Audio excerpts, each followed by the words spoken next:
Good morning class. तो आज हम लेके आ रहे हैं इसका नेक्स्ट पार्ट। और इसका जो पहला क्वेश्चन है हमारे पास वो है, ए solid is in the shape of A cone mounted on A hemisphere of base radius. If the curve surface area of hemispherical part and conical part are equal, then find the ratio of the radius and height of a conical part। देखिए इसमें इन्होंने क्या कहा है कि एक solid है जो कि किस फॉर्म में है, एक कोन माउंटेड ऑन ए हेमीस्फीयर। देखिए इन्होंने कहा एक हेमीस्फीयर है इस तरह से और इसके ऊपर एक कोन है, ठीक है, इसके ऊपर एक कोन है इस तरह से। और क्या कह रहा है ये, सेम रेडियस, और इनकी जो रेडियस है वो सेम है, यहाँ से यहाँ तक r मान लेते हैं हम, और यहाँ से यहाँ तक हम इसको h मान लेते हैं, ठीक है। If the curve surface area of a hemispherical part and conical part are equal. अब देखिए इन्होंने कहा कि इनके ना जो सी एस ए हैं वो बराबर है, मतलब कोन का और हेमीस्फीयर का सी एस ए बराबर है। तो चलिए ये देखते हैं। तो यहाँ पे लिखेंगे C S A of cone equal to C S A of hemisphere, ठीक है। हम क्या करेंगे, इन दोनों को आमने सामने रख देंगे अकॉर्डिंग टू क्वेश्चन में यही तो कहा गया है। तो C S A of cone, C S A of cone जो होता है हमारे पास वो होता है pi r l equal to, इसका क्या होता है 2 पाई आर स्क्वायर, ठीक है।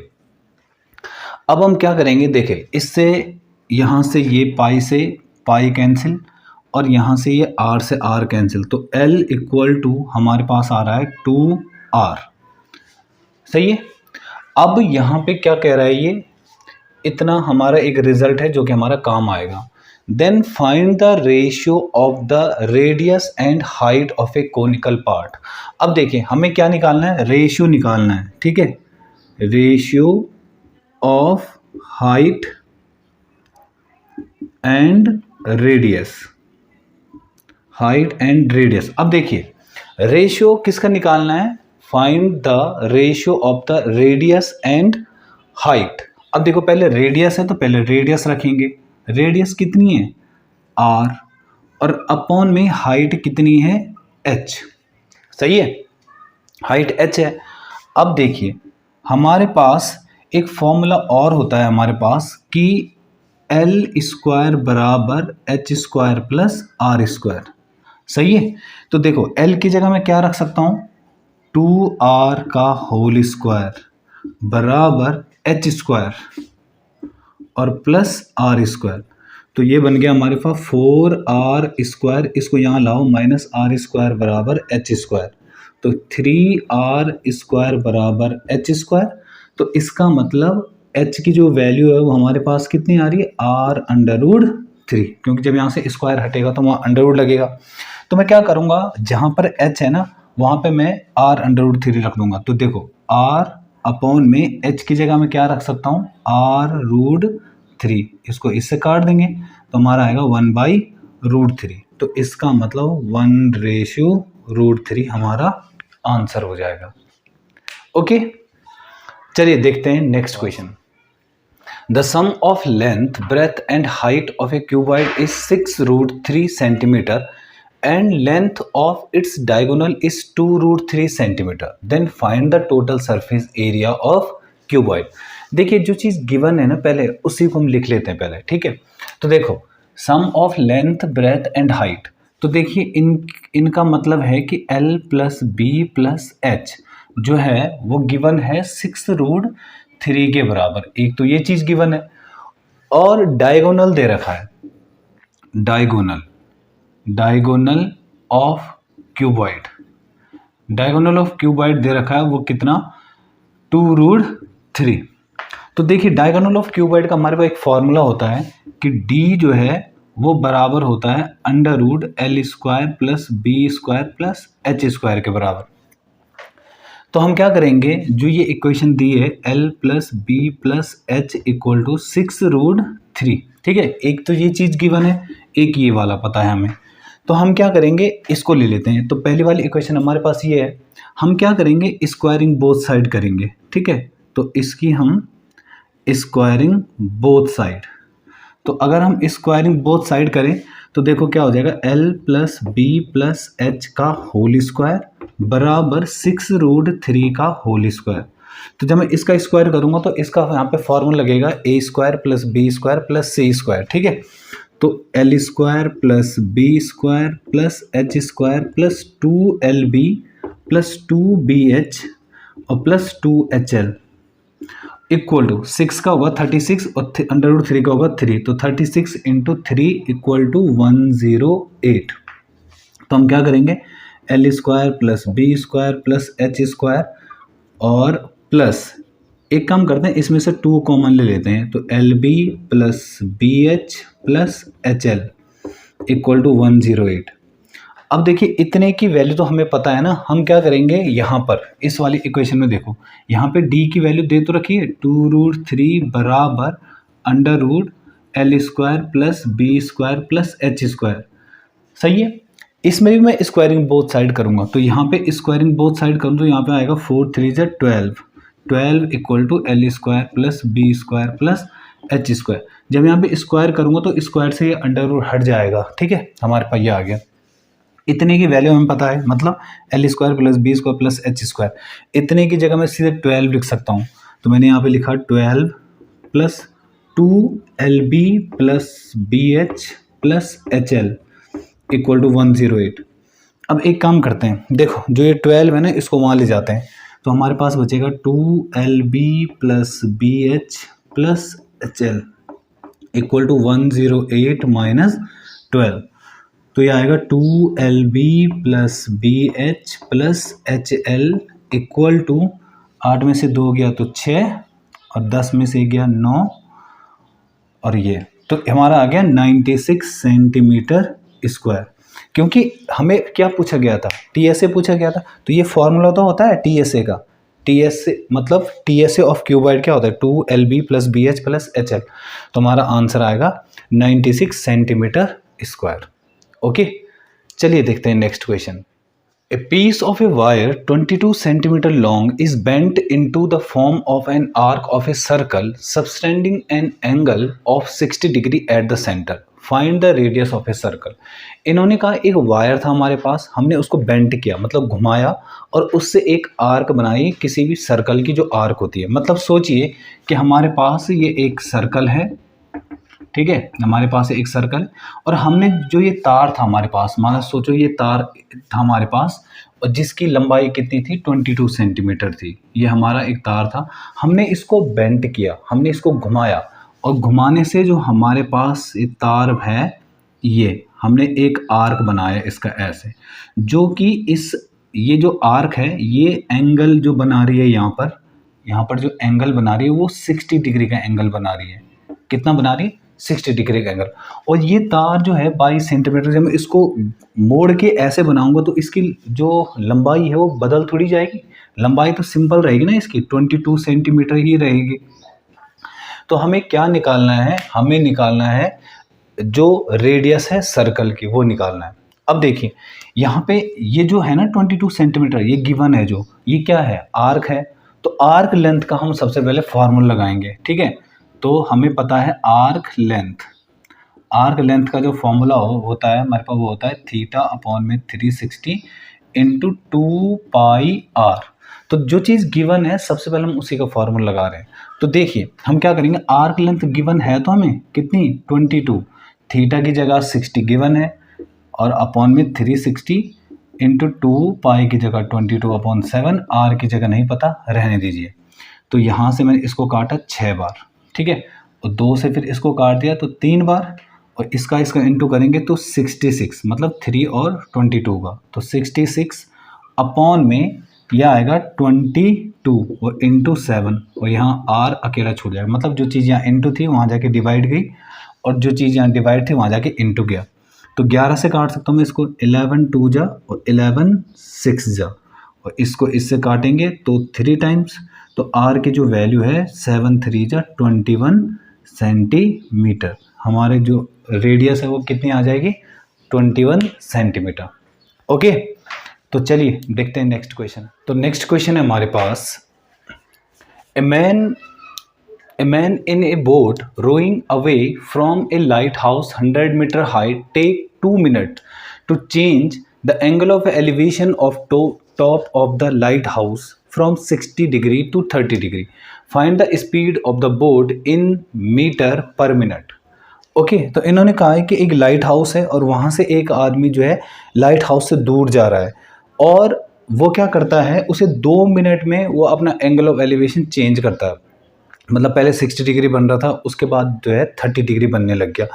तो स्पीड बतानी है बोट की, वो कितनी स्पीड से चल रही है और बतानी कैसे है, इन मीटर पर मिनट में बतानी है। तो चलिए हम क्या करेंगे, यहाँ पे एक लाइट हाउस है और इस लाइट हाउस से दूर कहीं, ठीक है, पहले यहाँ पे एंगल जो बन रहा था वो 60 डिग्री बन रहा था।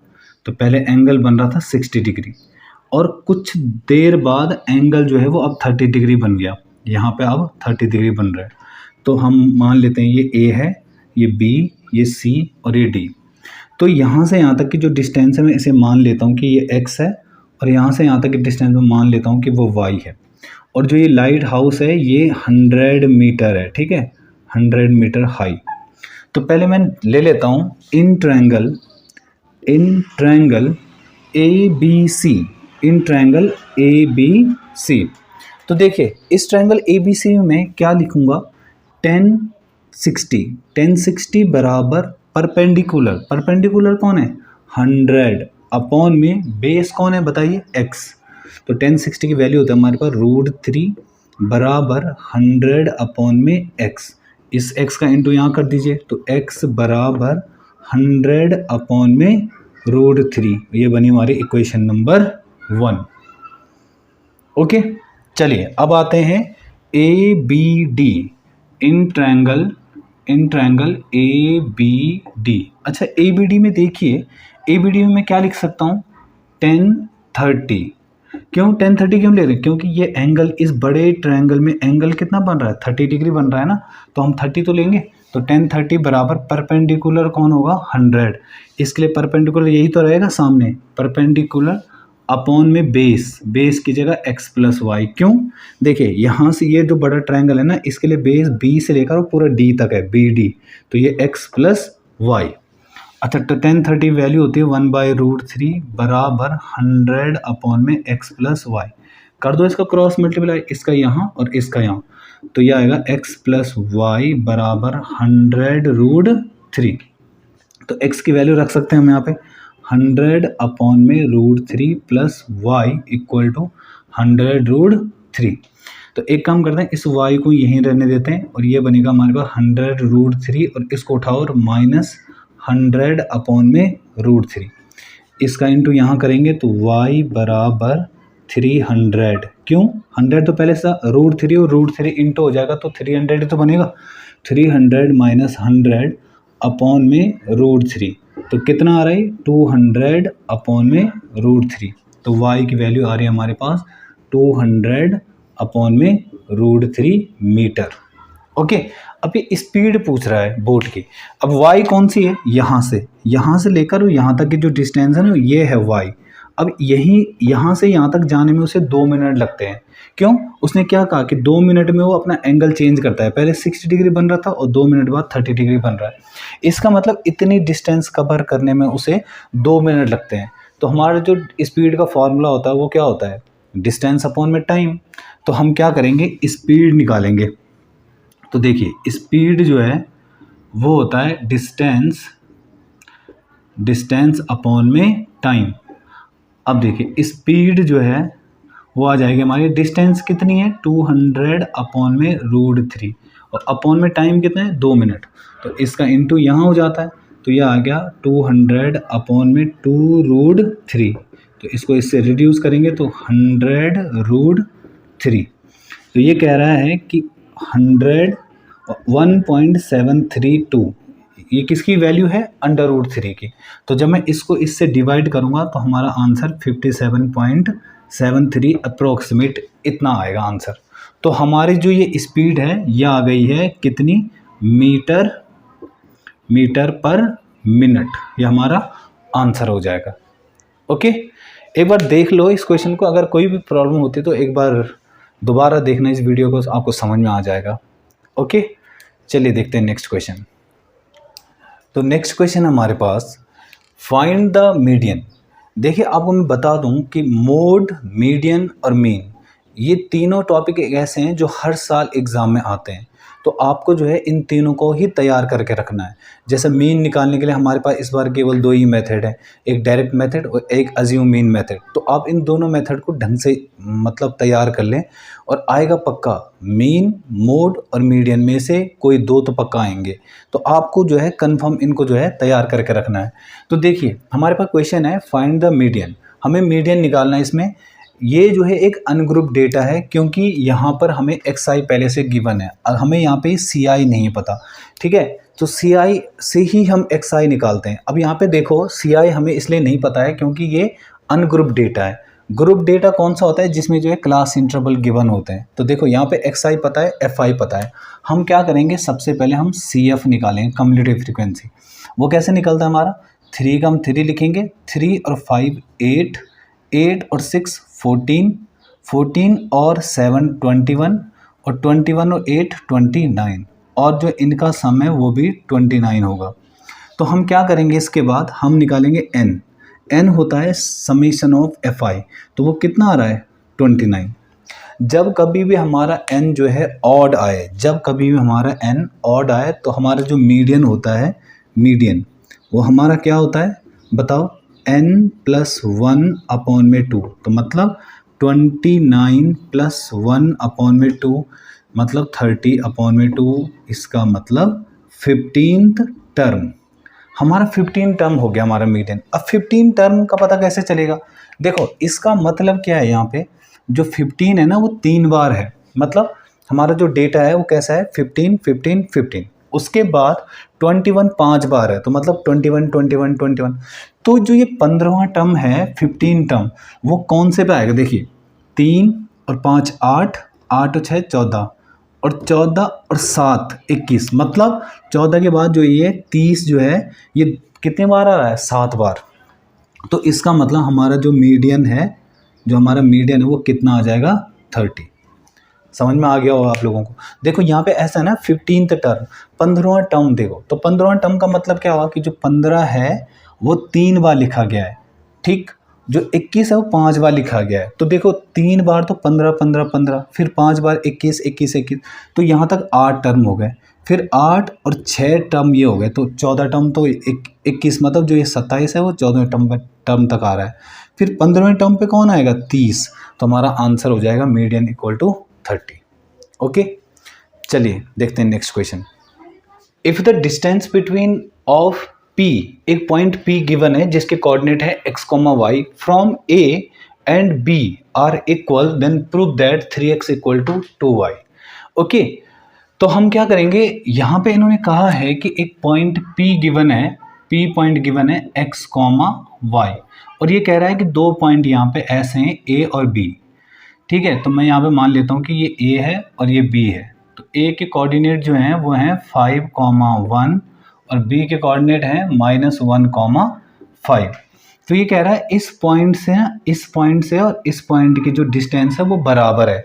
तो हम क्या करेंगे, A और P निकालेंगे, फिर P और B निकालेंगे, उन दोनों को आमने सामने रखेंगे, उससे हमारा प्रूव हो जाएगा। तो सबसे पहले हम निकाल रहे हैं PA डिस्टेंस। तो PA डिस्टेंस निकालूंगा तो देखिए x2 - x1, तो मतलब x - 5, x - 5 का whole square plus y2 y - 1 का होल स्क्वायर। ये बनी हमारी क्वेश्चन नंबर 1। उसके बाद हम निकालेंगे PB। तो PB निकालेंगे तो क्या आएगा, x2 - x1। x2 मतलब x माइनस x + 1 हो जाएगा, क्यों, x माइनस और माइनस पहले भी था यहाँ, तो का होल स्क्वायर प्लस y2 मतलब y - 5 का होल स्क्वायर, तो y - 5 का होल स्क्वायर। Equation number 2। According to question इन्होंने कहा है कि जो PA और PB है ना वो बराबर है, इक्वल डिस्टेंस पे है। तो हम क्या करेंगे, PA = PB। तो PA बताइए कितना है, √x - 5 का होल स्क्वायर प्लस y - 1 का होल स्क्वायर इक्वल टू √x और यहाँ पे क्या रखेंगे x प्लस वन का, x प्लस वन का होल स्क्वायर और y माइनस 5 का होल स्क्वायर। अब देखिए जब तक ये अंडर रूट है ना तब तक हम कुछ कर नहीं सकते, तो हमें अंडर रूट हटाने पड़ेंगे। तो हम क्या करेंगे, स्क्वायरिंग बोथ साइड। तो अगर मैं स्क्वायरिंग बोथ साइड करूं, स्क्वायरिंग बोथ साइड, तो स्क्वायरिंग बोथ साइड करने से हमारे पास ना ये अंडर रूट हट जाएंगे, बाकी कुछ छेड़खानी नहीं करेंगे आप, ठीक है। तो अंडर रूट हटा दो यहाँ से। तो जब मैंने अंडर रूट हटाया तो मेरे पास बनेगा x माइनस 5 का whole square plus y minus 1 का होल स्क्वायर इक्वल टू, और यहाँ बनेगा x प्लस 1 का होल स्क्वायर और प्लस y माइनस 5 का होल स्क्वायर।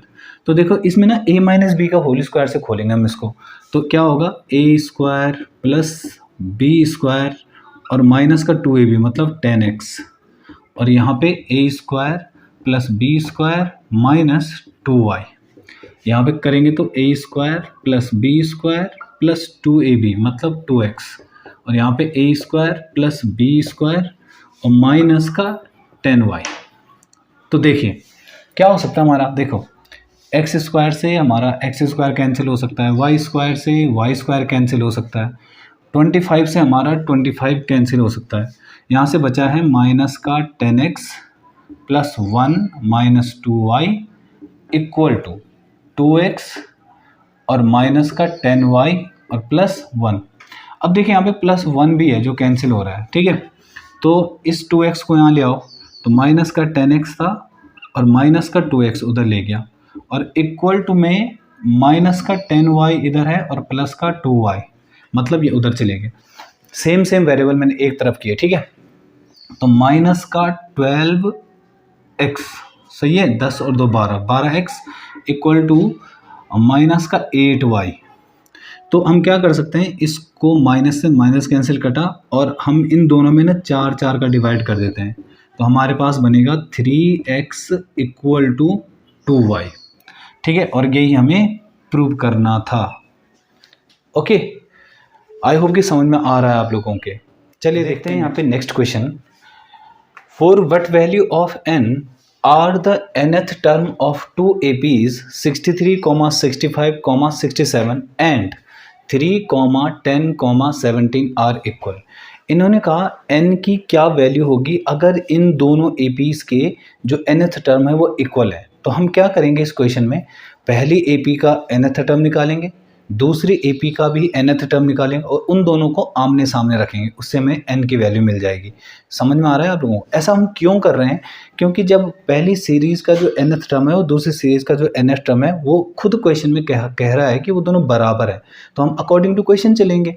तो देखिए, तो हम क्या करेंगे, पहली सीरीज़, तो पहली AP है फर्स्ट AP, तो फर्स्ट जो AP हमारे पास वो है 63, 65, 67। अब इसका nth टर्म निकालेंगे, an निकालेंगे, तो an बराबर होता है a plus n minus 1 into D. तो an की जगह a की जगह क्या आएगा 63 प्लस n माइनस 1 और d की जगह कितना आएगा, इनके बीच अंतर कितने कितने का है, 2 का। तो हमारे पास आएगा an बराबर 63 प्लस 2n माइनस 2 मतलब 2n प्लस 61, ये हमारा an है, ठीक। अच्छा, अब दूसरी AP, तो सेकंड AP जो है, सेकंड AP हमारे पास क्या है 3, 10, 17 और डॉट डॉट। अब इसका an निकालेंगे, मतलब nth टर्म निकालेंगे, तो an बराबर a plus n minus 1 into D. तो an की जगह है, a की जगह कौन है 3 प्लस n माइनस 1 और d की जगह अंतर कितने का इनके बीच 7 का, तो 3 प्लस 7n माइनस 7, तो हमारे पास आया 7n माइनस 4 an। तो ये हमारी सेकंड AP का an आ गया। अब हम क्या लिखेंगे, अकॉर्डिंग टू क्वेश्चन मतलब इन्होंने कहा है कि इसका an और इसका an बराबर है, तो रखेंगे हम यहाँ पे। पहली AP का an है 2n प्लस 61 और दूसरे का कितना है 7n minus 4, 7n minus 4। Solve करते हैं, 7n को यहीं रहने दो, इसे उठाओ वहाँ से, और माइनस का 2n और 61 को यहीं रहने दो और ये माइनस का इधर लाओ 4 प्लस का, तो 65 बराबर 5n, और जो चीज़ यहाँ इंटू वहाँ जाके डिवाइड, तो इसको डिवाइड करूँगा तो n बराबर 13। तो इसका मतलब इस AP का 13 टर्म और इस AP का 13 टर्म वो दोनों क्या होंगे, इक्वल होंगे, बराबर होंगे। ओके, चलिए देखते हैं नेक्स्ट क्वेश्चन। तो नेक्स्ट क्वेश्चन है हमारे पास, prove that area of triangle ABC equal to 1/2 perimeter of triangle ABC into R। अब देखिए R है क्या इसमें, ये जो है ना ये रेडियस ये है, तो मुझे इसमें प्रूव करना है कि इस फिगर में क्या क्या गिवन किया दिया है कि ABC एक ट्रायंगल है, इसके अंदर एक सर्कल है, और जो सर्कल है वो जो साइड्स हैं, कौन सी जो ट्रायंगल की साइड हैं उनको जो है कहाँ कहाँ पे छू रहा है, P, Q और R पे छू रहा है। तो मुझे प्रूव करना है कि जो ट्रायंगल ABC है उसका जो एरिया आएगा वो आएगा 1/2 perimeter of triangle ABC into R। तो चलिए हम क्या करेंगे, हम निकालेंगे एरिया ऑफ ट्रायंगल ABC। अच्छा, एरिया ऑफ ट्रायंगल ABC अगर मैं निकालूं तो क्या मैं इसको टुकड़ों टुकड़ों में निकाल सकता हूं?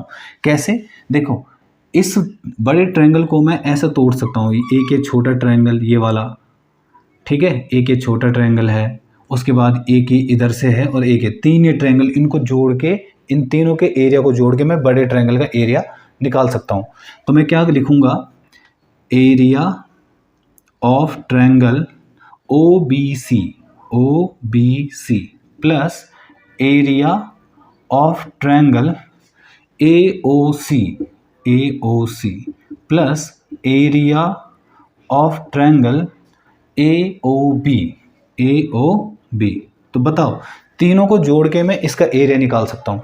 तो मैं क्या करूँगा, एरिया ऑफ OBC निकालो जरा, OBC इसका क्या होगा 1/2 इंटू बेस की जगह BC इंटू हाइट कितनी है इसकी R, सही है, प्लस 1/2 बेस कितना है AC और इंटू हाइट कितनी है R, फिर 1/2 बेस कितना है AB और इंटू हाइट कितनी है R। तो मैं इससे क्या करूँगा 1/2 R कॉमन ले लूँगा, अंदर बच जाएगा BC plus AC plus AB। तो इसको ऐसे लिख सकते हैं हम 1/2 इंटू R, तो AB plus BC plus AC। अब देखिए AB plus BC plus AC, इन तीनों को जोड़ के मैं क्या लिख सकता हूँ 1/2 इंटू R और पेरीमीटर ऑफ ट्रायंगल ABC। देखो किसी भी ट्रायंगल का पेरीमीटर कैसे निकालूंगा मैं, पेरीमीटर कैसे निकालूंगा, सम ऑफ ऑल साइड, ठीक है। तो हमारे पास आ रहा है 1/2 पेरीमीटर ऑफ ट्रायंगल ABC और इनटू R, ये हमारा एरिया ऑफ ट्रायंगल ABC, ये हमारा प्रूव हो जाएगा। ओके स्टूडेंट, तो आज की वीडियो में हम केवल इतने क्वेश्चन कर रहे हैं, जो नेक्स्ट क्वेश्चंस जो हमारा नेक्स्ट पार्ट आएगा उसमें हम बाकी क्वेश्चंस करेंगे। ओके, आई होप कि आप लोग इसको देख रहे हैं घर में और प्रैक्टिस भी कर रहे हैं। Okay, thank you class.